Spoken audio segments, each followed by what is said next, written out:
నేను అడుగుతున్నాను నారా చంద్రబాబు నాయుడు గారు, మీ హెరిటేజ్ ఎక్కడెక్కడైతే ఉందో ఆంధ్ర రాష్ట్రంలో, తెలంగాణ వద్దులే, ఆంధ్రప్రదేశ్ రాష్ట్రంలో ఎకరం రూపాయికి సంవత్సరానికి నాకు లీజుకి ఇచ్చేయి.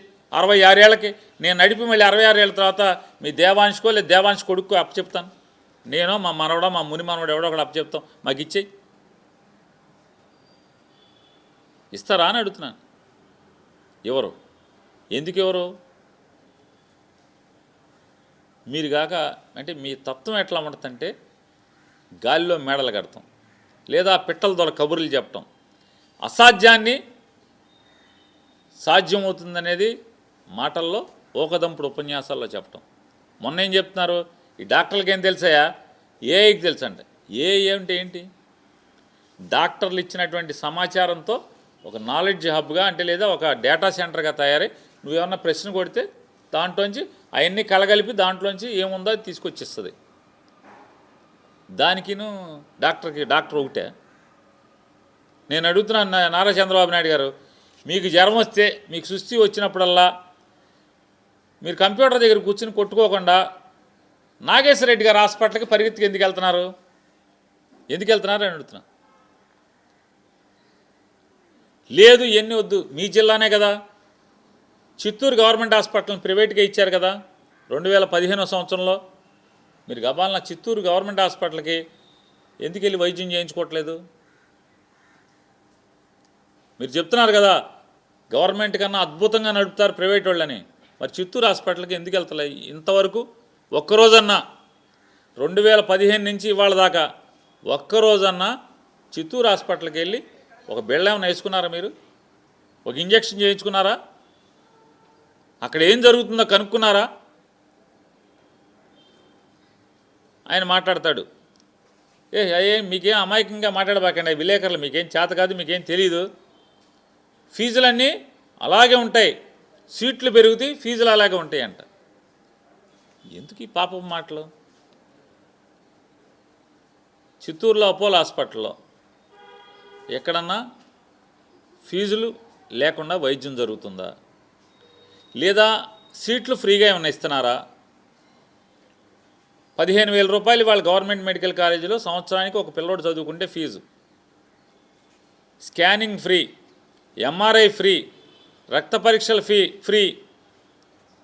మరి మీరు ఫ్రీగా చేస్తారా అని అడుగుతున్నాను. ఈ ఫ్రీగా ప్రైవేట్ వాడు చేస్తాడా? ఆఖరికి డయాలసిస్ చేసినా కూడా ఫ్రీయే కదా, వైద్యం ఫ్రీయే కదా. మరి ప్రైవేట్ వాడు చేస్తాడా? ఎందుకు చేస్తాడు? ఆఖరికి నేను అడుగుతున్నాను నారా చంద్రబాబు నాయుడు గారు, మీ బసవతారకం హాస్పిటల్లో మీరు మీ బామ్మర్ది కలిసి హాస్పిటల్ నడుపుతున్నారు కదా, దాంట్లో 70% ఫ్రీగా చూడాలని చెప్పని మీరు గవర్నమెంట్ దగ్గర స్థలం ఫ్రీగా తీసుకున్నప్పుడు మీరు అగ్రిమెంట్ అయ్యారు.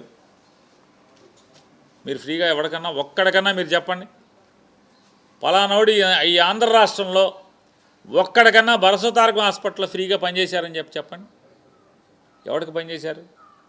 హాస్పిటల్లోకి వెళ్ళగలరా? నేను చెప్తాను 70% ఇన్పేషెంట్లు ఫ్రీ అన్నాడు. అజమాయిషి ఇంతవరకు ఎవడు చూసినవాడు, ఎవడు పట్టించుకున్నవాడు, ఎవడు?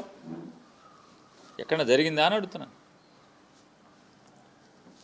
ఇవాళ జరగకపోగా మీరు మాట్లాడేటువంటి మాటలు ఏంటంటే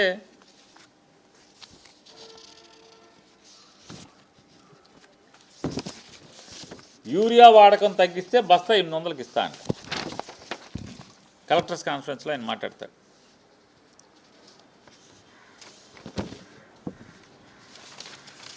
ఏడాదిలో నేరాలు తగ్గాలి. చంద్రబాబు నాయుడు గారు, నేరాలు పెరుగుతూనే తప్పితే, నేరాలు ఘోరాలు పెరగటమే తప్పితే ఆంధ్ర రాష్ట్రంలో ఎక్కడన్నా నేరాలు ఘోరాలు తగ్గినాయా అని అడుగుతున్నాను. ఆడపిల్లల మీద దాడులు, ఆడపిల్లల మీద హింస, ఆడపిల్లల మీద అఘాయిత్యాలు, ఆడపిల్లలను చెరబట్టి హత్య చేయటాలు మీరు ఎక్కిన 19 మాసాలు 20 మాసాల్లో ఎంత పెరిగిపోయినాయి అనేది కనీసం మీకు స్పృహ లేదా అని అడుగుతున్నాను.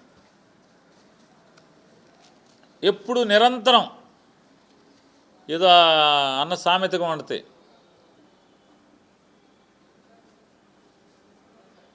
పక్కింటి వాళ్ళ కూర రుచిగా వండుతున్నట్టుగా మీ పవన్ కళ్యాణ్ గారు డిప్యూటీ సీఎం గారు ఆయన శాఖను గాలికి వదిలేస్తూ ఉంటాడు.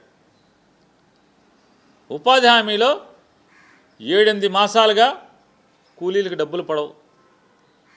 అతను నోరెత్తడు, పట్టించుకోడు, సమీక్ష చేయడు. ఏదో పండగ అన్నాడు, ఏదో గ్రామ పండగ, గ్రామాల పండగ అని ఏదో చెప్పాడు. పల్లె పండగ రోడ్లు వేసినోడికి ఎవడికన్నా బిల్లులు పడుతున్నాయా? ఎవడికి పండగ? మీకు పండగ, మీ ఎమ్మెల్యేలకు పండగ. 4%, 6%, 10% వసూలు చేసుకున్న మీ ఎమ్మెల్యేలకి పల్లె పండగ. కాంట్రాక్టర్లకు ఎవడికి పండగ? పనిచేసిన వాడికి ఎవడికి పండగ? ఆడికి బిల్లు లేరా? మీరు మీ శాఖను గాలికి వదిలేసి వాళ్ళు ఏం చేస్తున్నారు? ఎంతసేపు హోమ్ డిపార్ట్మెంటు అది అక్కడేంటి, హోమ్ ఏంటి, ఈమెంటి అంటారు. సాక్షాత్తు పవన్ కళ్యాణ్ గారు చెప్తున్నాడు, భీమవరంలో అదుపు లేనటువంటి పేకాట్లు, ల్యాండ్ సెటిల్మెంట్లు, పోలీస్ వ్యవస్థ చెడిపోయిందని చెప్పారు. మరి చెడిపోతే మీరేం బాగు చేశారు? అంటే మీ భీమవరం ఎస్పీ గారు కూడా చెడిపోయినట్టే కదా. సాక్షాత్తు పవన్ కళ్యాణ్ గారు చెప్పాడు కదా. ఏమన్నా చర్యలు తీసుకున్నారా? భీమవరం పోలీసుల మీద కంట్రోల్ చేశారా? ప్యాకాట్లు ఎక్కడ నాగినాయా? మీరెక్కిన దగ్గర నుంచి, నారా చంద్రబాబు నాయుడు గారు మీరు ఎక్కిన దగ్గర నుంచి మొత్తం పేకాట సంబరాల్లాగా జరుగుతున్నాయి కదా.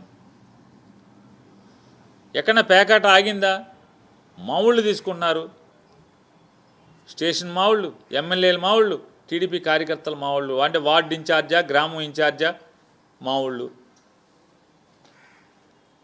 కేసులు కట్టాలంటే కూడా ఎమ్మెల్యే చెప్తే కానీ కేసులు కట్టినటువంటి దౌర్భాగ్య స్థితి వాళ్ళ ఈ ఆంధ్ర రాష్ట్రంలో ఉంటే, పవన్ కళ్యాణ్ గారు నిన్న మీ ముందే చెప్పాడు కదా. ఏమన్నాడు? ఒక 4-5 జిల్లాల్లో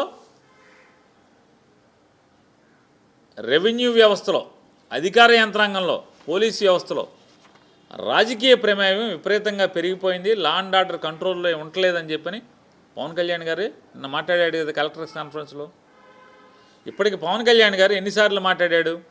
లా అండ్ ఆర్డర్ ఫెయిల్ అయిపోయిందని చెప్పని. అసలు పిఠాపురంలో లా అండ్ ఆర్డర్ ఉందా అని అడుగుతున్నాను. పిఠాపురం నియోజకవర్గంలో లా అండ్ ఆర్డర్ ఉందా అసలు? స్వాతంత్రం వచ్చిన 80 ఏళ్లకు కూడా ఒక దళితవాడలో, అంటే పట్టపగలు సమాజంలో నిర్భయంగా కుల వెలి జరిగిందంటే దాన్ని అడ్రస్ చేయటానికి కనీసం ఒక్క పాలకుడు కూడా వెళ్ళకపోవటం, మీరు కానీ, మీ అబ్బాయి కానీ, మీ డిప్యూటీ సీఎం కానీ, లేదా ఒక మంత్రి కానీ, హోంమంత్రి కానీ ఎవరన్నా అసలు దళితుల్ని వెలేయటమేంట్రా, మీకు పోయే కాలం వచ్చిందా అని ఒక్క రోజన్నా ఎవడన్నా వెళ్ళాడా అని అడుగుతున్నాను. ఆడపిల్లని, ముక్కుపచ్చలారిన ఆడపిల్లని చెరిచి చిదిమేస్తే మీ పార్టీ వాడు